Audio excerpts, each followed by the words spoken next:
Hi there, I'm Kylie Mowbray-Allen from Hello Media. And I'm Jenny Walk from Elephant in the Room Consulting, and you're tuning into Bite-Sized Business Life Podcast, the show that helps business owners get clarity and insight to grow their dream business. Whether you're launching, ready to scale, or figuring out what's next, we discuss the nitty-gritty, the hard bits, the opportunities, and the behind the scenes, and share how we've grown our own companies and helped others do the same.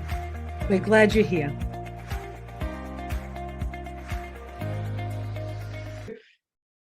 Hi there, this is Jenny Walk from Elephant in the Room Consulting and Kylie Mowbray-Allen from Hello Media, and you're tuning into the Bite-Sized Business Podcast, the show that helps small business owners get clarity and insight to grow their dream business. Good morning, Kylie. Good morning to you, Jenny. It was a slightly discombobulating start to our day, but great to be here with you.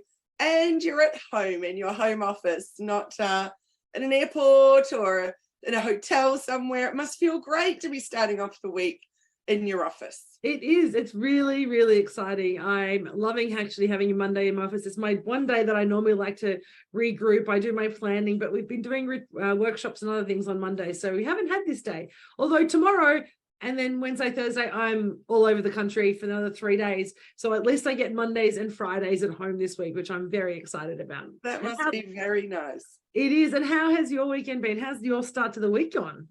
Oh, so great. I'm actually having Friday off because I'm off to 3 days of the Byron Writers Festival, Friday, Saturday, Sunday.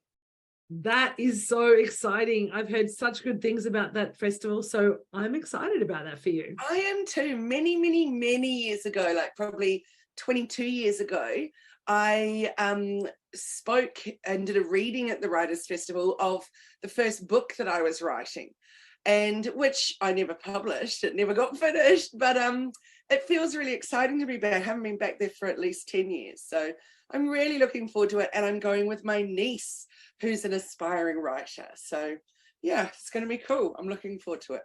That is very, very exciting. I love that. So today, Branding 101 part 2.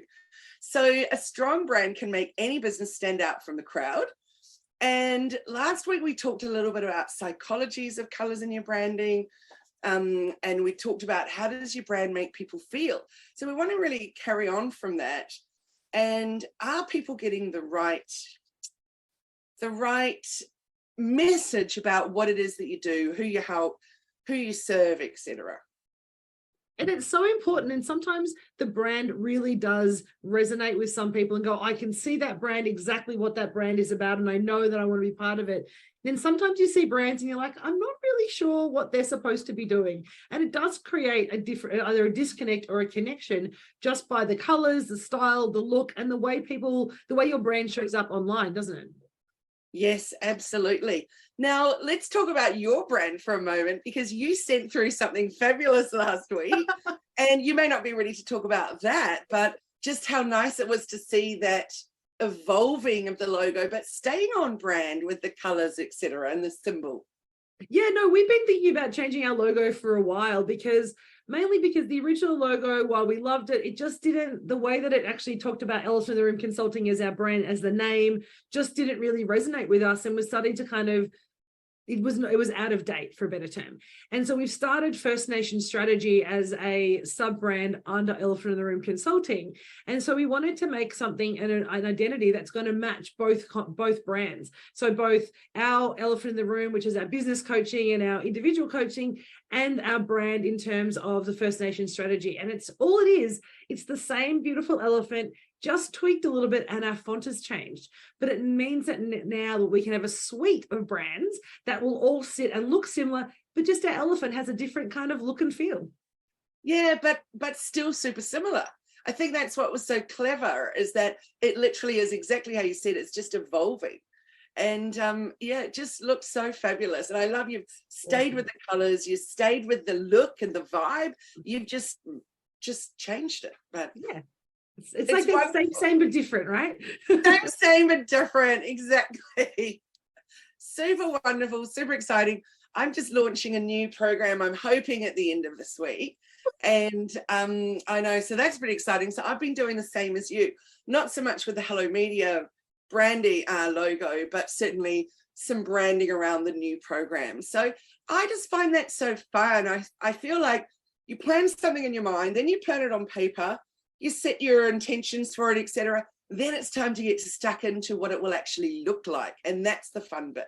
100%. The branding for me is where everything starts to come to life. I think when I play with my branding, when we start to look at, how we're showing up to the world and what that looks like, the brand for me is, I guess, really clear. People know what they're getting when they see our brand. We have Elephant in the Room Consulting. Sometimes we're called EITR. So we've now just separated that. So we're Elephant in the Room. A lot of people call us that. And we can be Elephant in the Room Consulting, which is our legal name. And then we have First Nations and then strategy. So the two key words there are that consulting piece and strategy. And then it's just the name that's different. But the logo, as you said, is a connection. And that evolution is such an important part of when you're designing a brand. And that's the piece. I mean, I know I learned that off you so early on in our relationship when we started, when we're talking about how do we show up and what do we want our business to look and feel like. That branding piece that you share with me so early on, particularly around colors, I found a real game changer for me, and also the conversations I have with my clients. So why is color? We talked a little bit about color last week, but why do we need to elevate that? It's very much about what you're showing up as, how it makes people feel.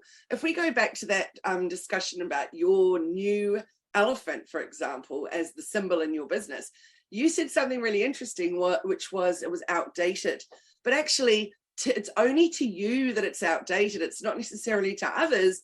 But I totally get what you're saying, because it's been there since the very, very beginning. But what I think you've really done is, rather than replaced what you saw as outdated, you've evolved it. Yes. So I think that so many people do have a very outdated brand set.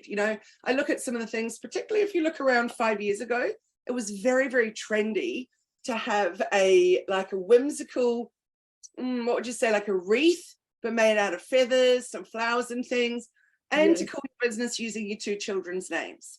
Yeah.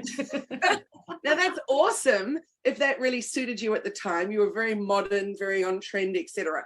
What now? What's happened to the business now as it evolves?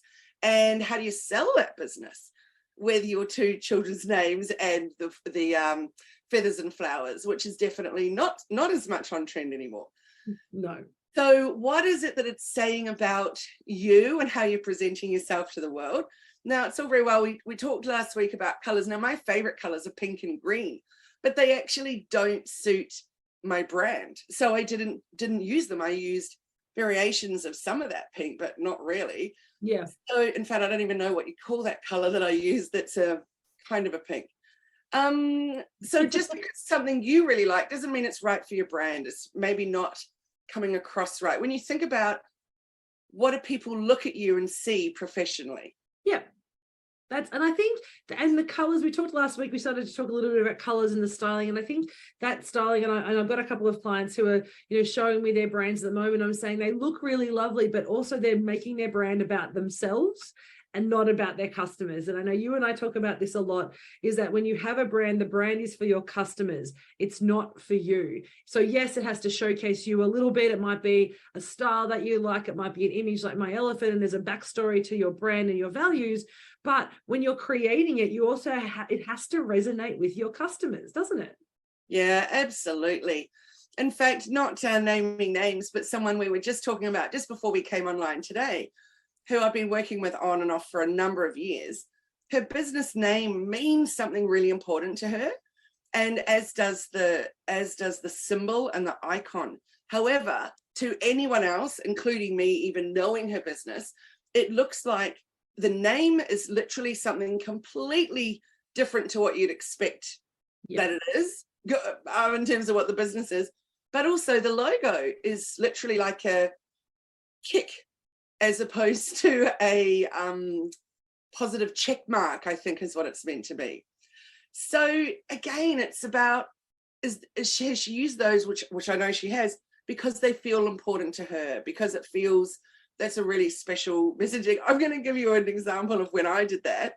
So my dad was a film producer in New Zealand, and I had a film production business in Sydney that I started up just after he died. And I was young and I was living in Sydney, and I'd been working in film for quite some time. And I wanted something that would absolutely connect me to him. Now, my dad, one of his favorite sayings was, "You beauty." And he would always say it in that way. So my mum had got him a personalized number plate, which was you and then a space, BU and then a space, then a T. So you beauty. So that was fine. That's great. It was just a quirky thing, you know, about him that he used to say. So I thought, great, I'm going to call my film company in Sydney here. After that, it's going to be You Beauty Productions. Awesome. So It's such an Australian name, though, isn't it? It's such a I know, that's Australian name. weird, isn't it? So anyway, I thought I really want to do that spelling because it's just him to a T. Well, my mum really doing that number plate. But anyway, what I hadn't thought through, and I worked with a graphic designer at the time, and what I hadn't thought through, because to me, it was You Beauty. But when you look at the logo and the whole graphics on the business card and everything, it looks like You But. Oh, of course it would. And everybody thought the business was You But Productions. And they would say like, oh, interesting name. How did that come about? Or they'd say, or it should have an R in there and be Your Butt. Oh, wow. It just went from bad to worse. And I was absolutely adamant that I was sticking with what I needed to have for me, for what it meant to me. But I should have just dropped that one and ran and picked up something else.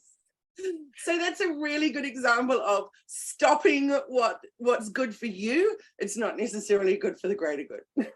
And that's an example of where we could have evolved that. And we're all young, we all make mistakes like that sometimes. And yours was just because of the context, right? The context is really important. And if your customers don't know the context of your business or the context of your brand or how you've come up with that, then you're going to look at it and go, that just seems a bit odd. But now you explain to us, I'm like, I'm totally going to say You Beauty. I can completely see that.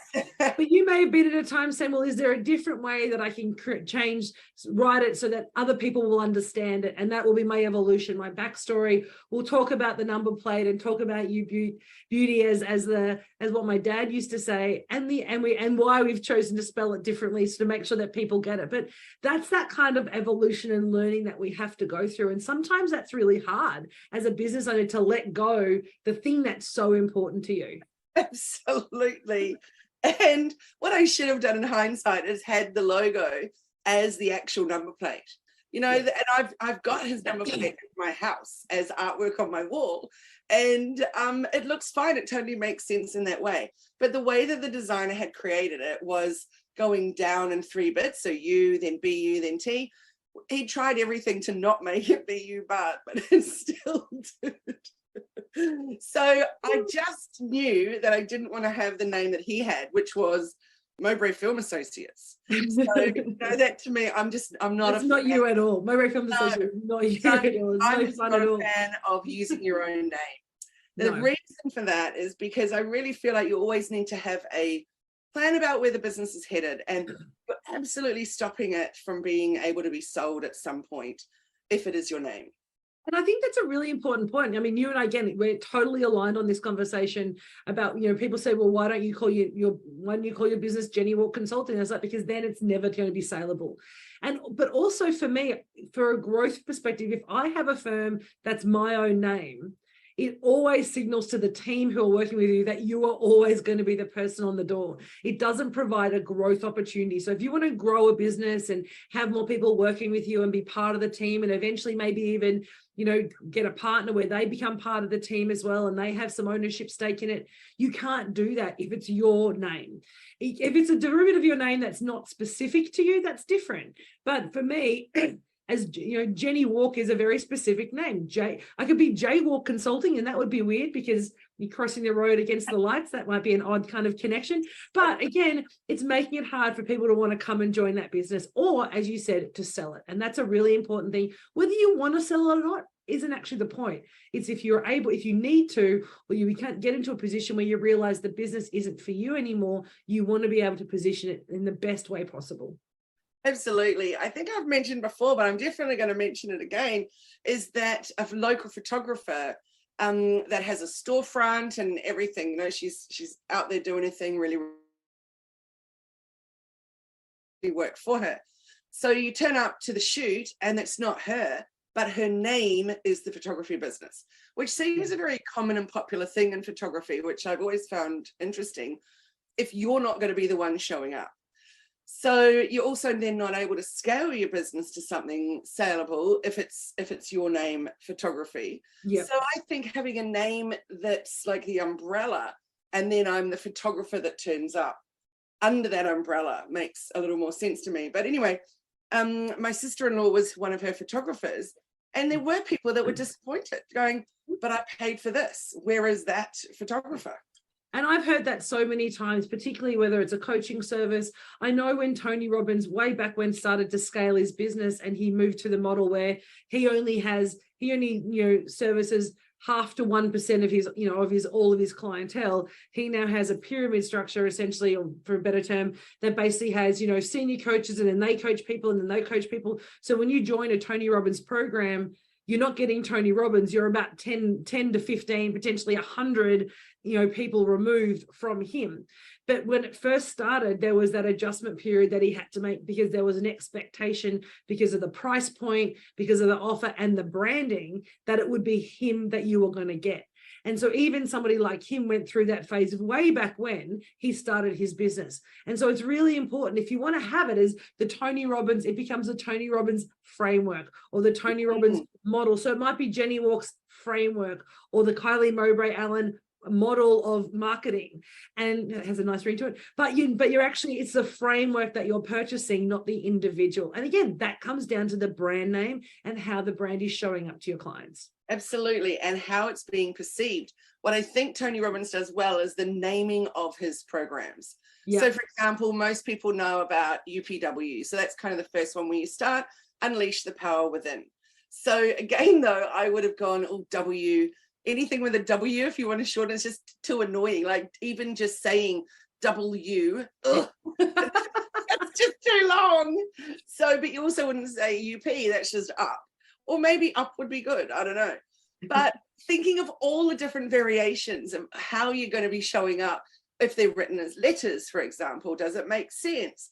Does it read as something inappropriate? I met someone recently whose name was Bum, but it wasn't, it was B, literally, then U, then M, and she just used to shorten it to write her messages. That's fine if it works in your business, it's a bit fun and quirky, but hers wasn't. No. So I found that pretty amusing. So there's so many different considerations. We've talked about color. We've talked about the importance of making sure the color aligns with you, but you're also your customers, the way your brand name is chosen. So even the name of your business, and bearing in mind, you don't actually have your company name, or the name that you have, your legacy company doesn't have to be the name that you show up to the public in. You can have a trading name, you can have a business name. It doesn't have to be the name of your company as well. So there's lots of different ways that you can play around that to have your, essentially your private company, that's the family legacy and the trust, versus the company, versus the business that people know you as the brand name that you know of you. And then we've talked about colors, and then we've also talked about making sure it resonates with our customer and why that's important. But what is if you're going to have one tip, if somebody wanted to have a look at their brand, what should they be looking for to make sure that their brand is still resonating and is still working for them? I think, Jenny, they've got to work out what kind of business they are. And so if they're a business like you and I, where we are doing services with other businesses, then it's just as much about us, the person, as it is about us, the company name. So I suggest 2 landing pages for your website. One is your main homepage if people are just Googling, but another one would be heading to your website, and there's the Jenny Walk page. So it's in a sense kind of like an About Us page, but that should really be about you and the company. But Yep. Just the Jenny Walk page as speaker, facilitator, coach, consultant, all those kinds of things in there, and literally like a homepage of a site. So it's still there. It's in your navigation. It's everything on your site is easily visible. That could be where people go to on your Instagram, for example, whereas on LinkedIn, they would go to your main homepage. Yeah. I just think, yes, to differentiate between you and the brand, but then also to marry them by having those 2 different ways of presenting yourself. I love that. And I think that's so important, particularly for people that have entrepreneurial spirits and don't necessarily want to be tied to a singular brand. It gives them that sort of standalone page that people get to know and like them as well. So then if they do start to expand their business or grow their business, it actually bounces off the individual rather than the name of the brand. So you're creating a personal identity as well as something for the business as well. Yes, because think about it. Often you'll be a speaker at an event or something and people will remember your name.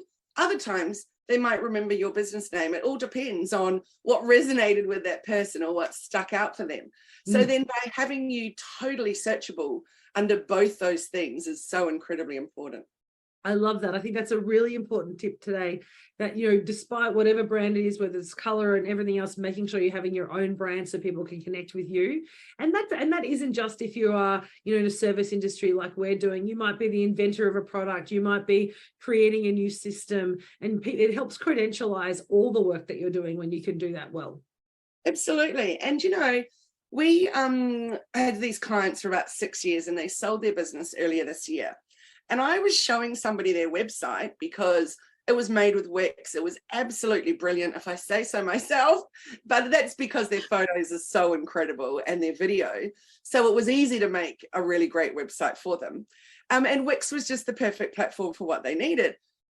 The interesting thing is that business now is at least 5 months ago that it was sold. So when I went onto the site the other day, everything's still the same, down to even the photos in the about section and in the footer being the old owners. Like, oh, you really need to update that because it's actually misleading, letting people think that it's still those owners. Definitely. And then they haven't posted on socials or done any of that. And I'm like, hang on a second, it's really confusing because in the lead up to this sale, there was a lot of talk about it. And, the owners that had started it from scratch, they were excited to be handing it over to someone who was passionate about it. And then suddenly, what happened? Then another thing that just happened too is I was putting a client onto someone about a different type of a website build, and they hadn't posted on their socials in 40 weeks. And we went and looked at the website and it was having a little glitch on there as well. And I said, oh, maybe she's gone. Maybe it's maybe that business is over. Yeah. But it's not at all. It just looks like that. Oh, So wow. it's a really important thing to consider too, is what does their whole business look like to somebody else? Yeah, I think it's such a key point. So for those who are listening today, take a look at your brand, have a look to see whether you're positioning yourself as the owner in your story so we can get to know you as well. Have a think about what the color and the logo and is it time for a brand refresh? Are you considering it from the perspective of your customers, or you're really just looking at it as something that you did really quickly on Canva 10 years ago and it will do?